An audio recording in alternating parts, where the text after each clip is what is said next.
Hello friends, स्वागत है आपका हमारे यूट्यूब चैनल डी अंकित राठी में। फ्रेंड्स, जैसा कि आपको पता ही है कि अभी 7 जुलाई में आपका सीटेट का एग्ज़ाम हुआ है।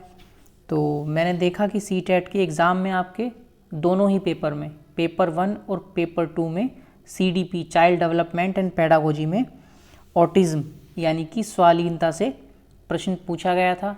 प्रश्न बहुत ही आसान था, लेकिन यदि हम नहीं पढ़ते हैं कंटेंट, उसके बारे में नहीं जानते हैं, तो निश्चय ही हम उस आंसर को गलत कर देते हैं। जैसा कि आप में से बहुत से बच्चों ने ये सब गलत किया भी होगा। ठीक है, तो अपनी इस गलती को सुधारने के लिए और आगे आने वाली परीक्षा में यदि इस तरह का प्रश्न पूछा जाता है तो उसमें कोई गलती ना हो, उसके लिए हमने इस कंटेंट से रिलेटेड आपके लिए एक छोटी सी क्लास तैयार की है। क्लास हार्डली 10 से 15 मिनट की हो सकती है। ठीक है, तो चलिए शुरू करते हैं और नज़र बनाते हैं आज के टॉपिक पे। आज का टॉपिक है ऑटिज़्म यानी कि स्वालीनता। फ्रेंड्स, क्लास को शुरू करने से पहले आप सभी से एक रिक्वेस्ट है कि जो लोग चैनल पर नए हैं या जिन्होंने अभी तक चैनल को सब्सक्राइब नहीं किया है, वो प्लीज़ चैनल को सब्सक्राइब कर लीजिए और बेल आइकन को भी दबा लीजिए, ताकि आगे आने वाली हमारी सभी इन्फॉर्मेटिव वीडियोस के नोटिफिकेशन आपको टाइम टू टाइम मिलते रहें।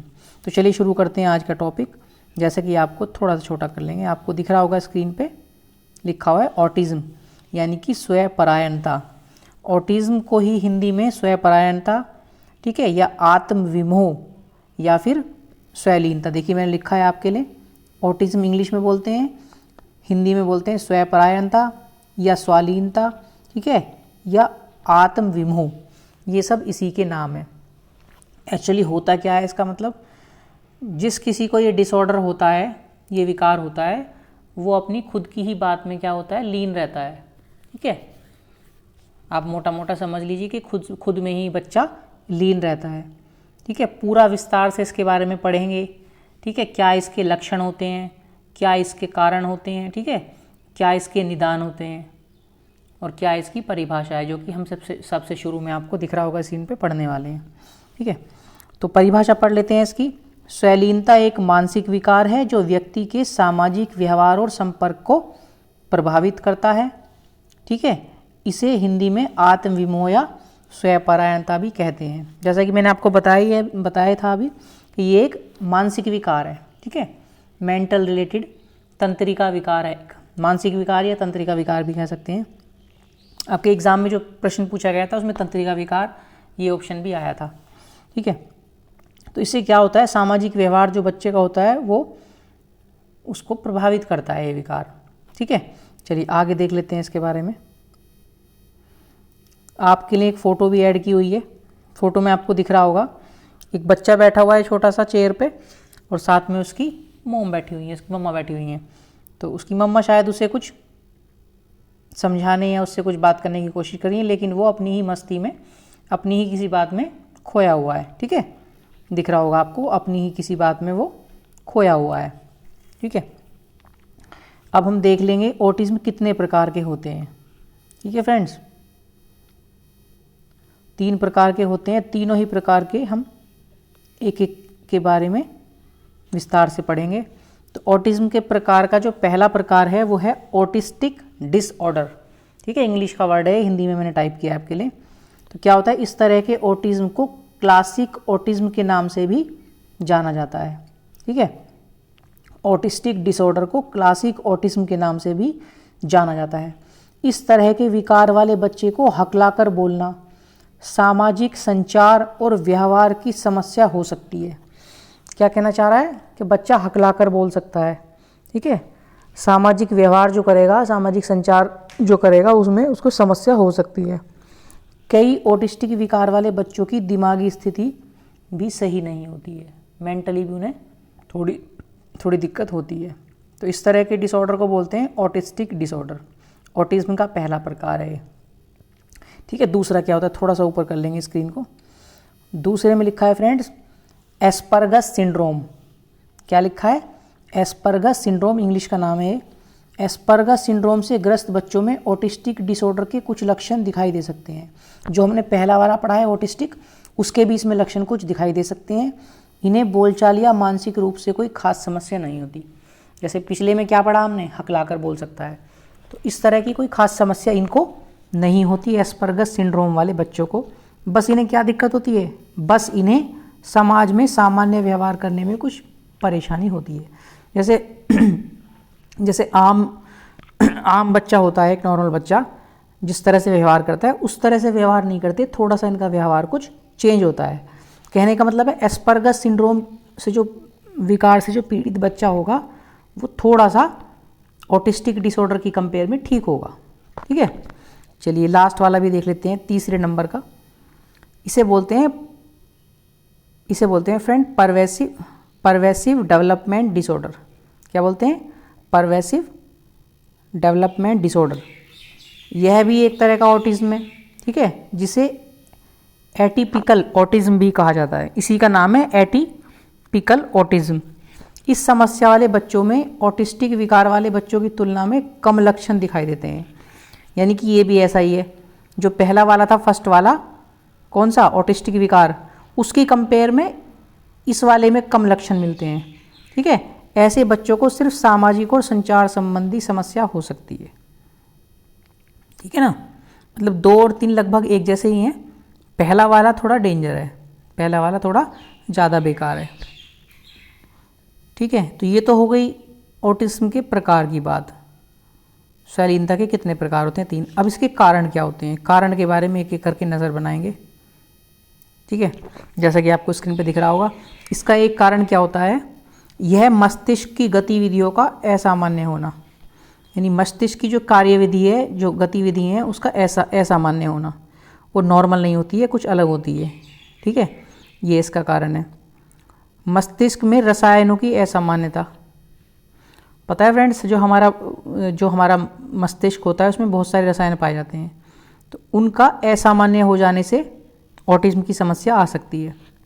तीसरा, जन्म से पहले बच्चे का विकास सही रूप से ना हो पाना। जब बच्चा जो है प्रीनेंटल स्टेज में होता है, यानी कि जन्म से पूर्व की जो अवस्था होती है उसे प्रीनेंटल एज बोलते हैं। ठीक है, 0 से 9 माह तक। तो उस अवस्था में बच्चे का विकास यदि सही रूप से नहीं होता है तो ऐसी कंडीशन में भी ऑटिज्म की समस्या बच्चे के अंदर देखने को मिल सकती है। ठीक है, नंबर 4, आनुवांशिक, यानी कि जेनेटिक कारण भी हो सकता है। कई बच्चों में ऑटिज्म आनुवांशिक हो सकता है, माता पिता, दादा दादी, नाना नानी को है तो बच्चे को भी हो सकता है। आनुवांशिक कारक में क्रोमोसोमल सामान्यताएं व तंत्रिका तंत्र, न्यूरोलॉजिकल से जुड़ी समस्या भी हो सकती है।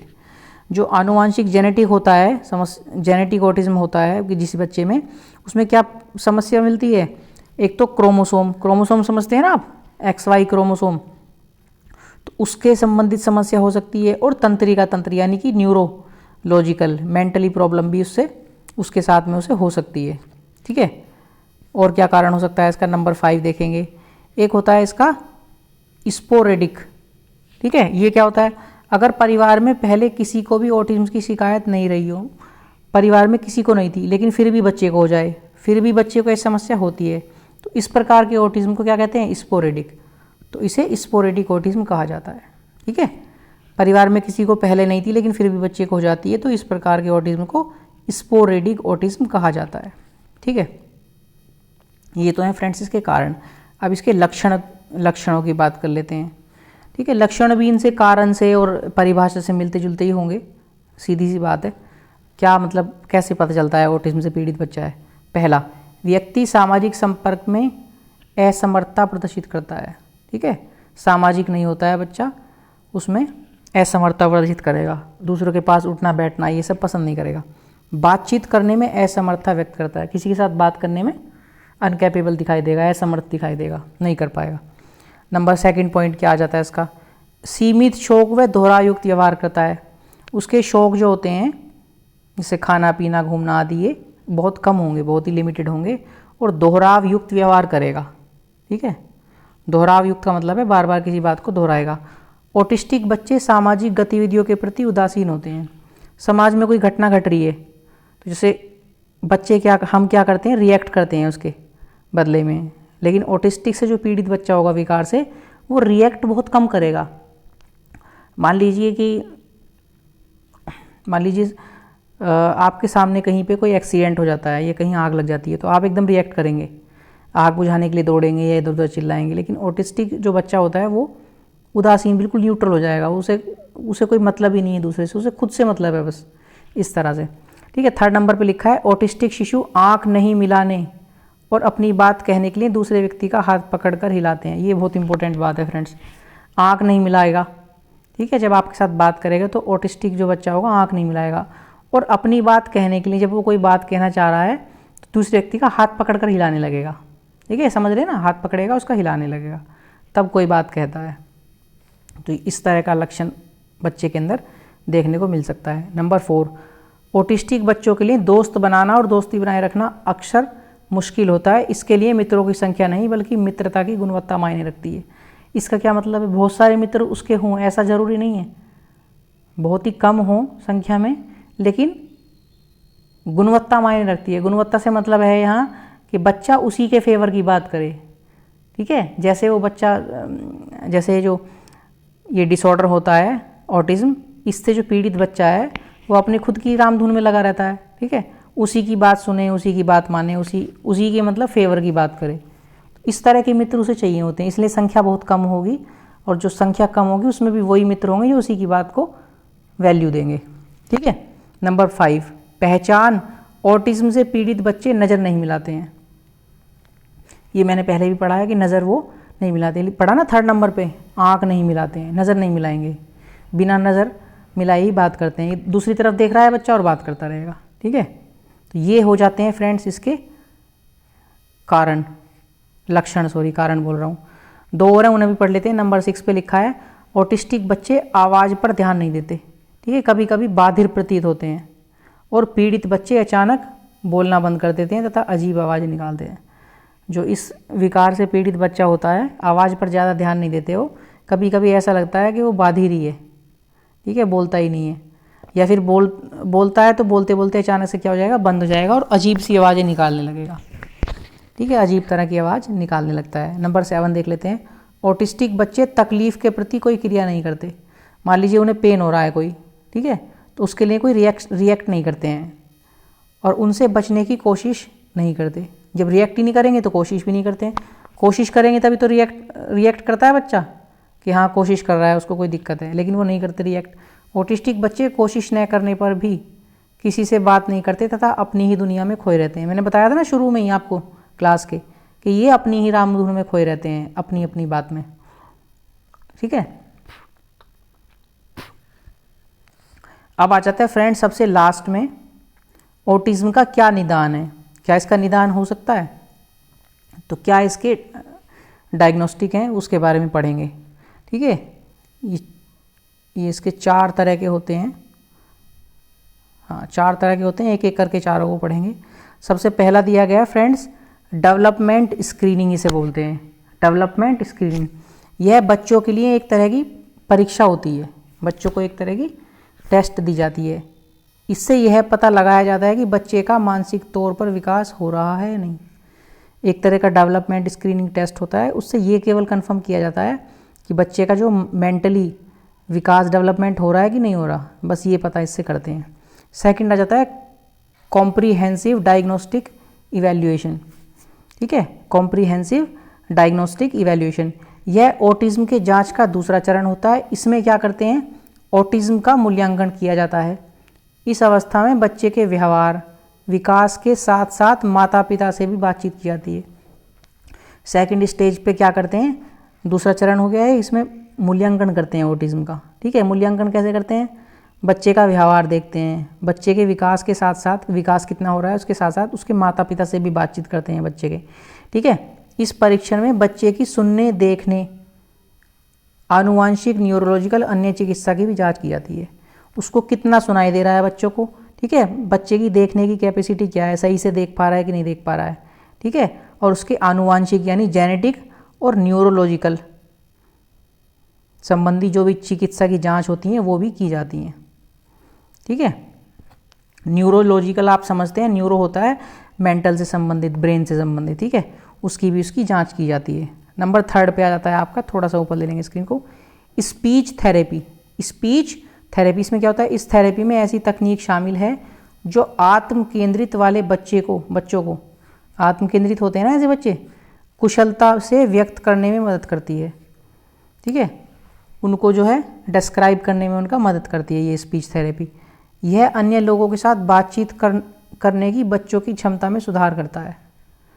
जैसे ऑटिज्म वाला बच्चा क्या करता है, दूसरों से बातचीत करना पसंद नहीं करता, तो यह क्या करता है स्पीच थेरेपी, दूसरे बच्चों से बात करने की जो कैपेसिटी होती है उसमें सुधार करता है, उनको प्रेरित करता है बात करने के लिए।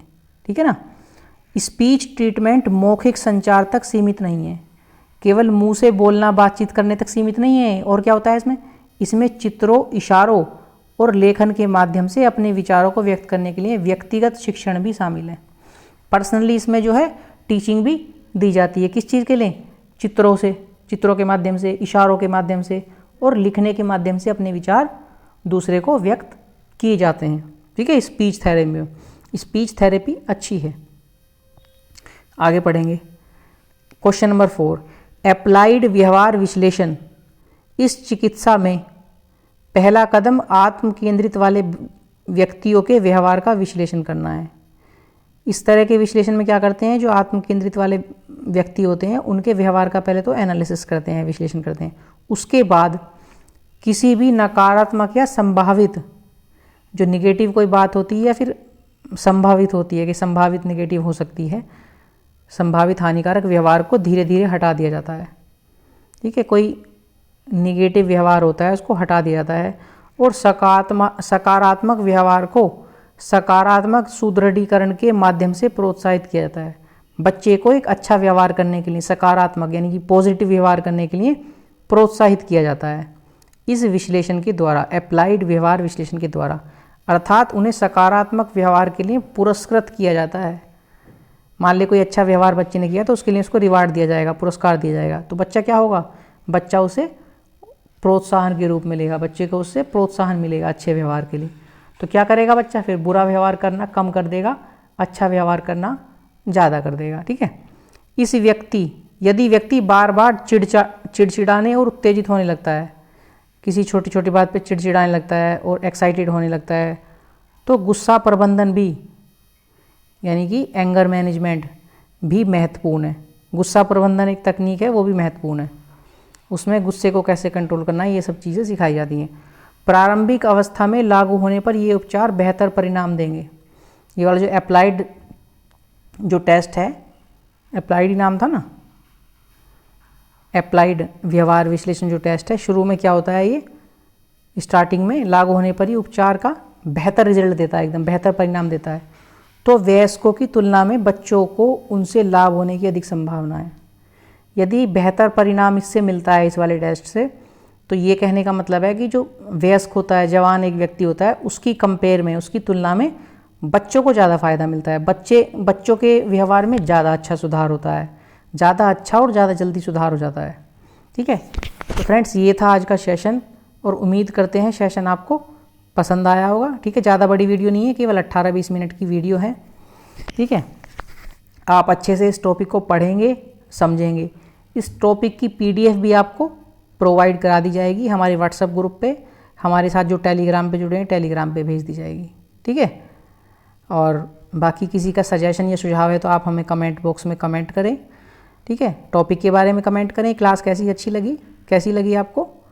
ठीक है, और भी कोई सुझाव है तो आप हमें कमेंट बॉक्स में कमेंट कर सकते हैं। फ्रेंड्स, ये हमारे YouTube चैनल का लिंक है, जिन्होंने अभी तक सब्सक्राइब नहीं किया है चैनल को सब्सक्राइब कर लीजिए। ठीक है, और बेल आइकन को भी दबा दीजिए, वीडियो को लाइक कर दीजिए। ये हमारा टेलीग्राम है, जिसने अभी तक ज्वाइन नहीं किया है ज्वाइन कर लीजिए। ठीक है, इसके अलावा भी हमारे अन्य सोशल मीडिया अकाउंट्स हैं, जैसे कि ये फेसबुक है, आप हमें फेसबुक पे फॉलो कर सकते हैं।